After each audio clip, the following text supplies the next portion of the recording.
বেটা এদেরকে ভাতা দিচ্ছি আমরা।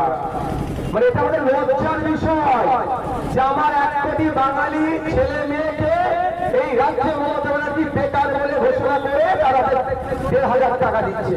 তার পরিবর্তে সমীর দ্বারা কি বলছে, নওশাদ সিদ্দিকীরা কি বলছে যে 1,500 টাকার একটা সংসার চলে না, পার ডে 50 টাকায় কি হবে?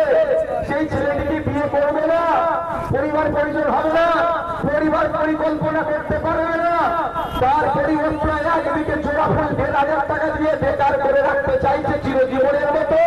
ওই তৃণমূলের ঝান্ডা ধরে ভাড়া খাটাবে, মারামারি বোমাবাজি করার কাজে লাগাবে। উল্টো দিকে বামপন্থী আইএসএফ আপনাদের কাছে প্রতিজ্ঞাবদ্ধ হয়ে যাচ্ছে, আনুন আমাদের কাছে ক্ষমতায়, আমরা 1500 টাকা নয় 15,000 থেকে 22,000 টাকার কাজের ব্যবস্থা করে দেবো। কোনটা গ্রহণ করবে?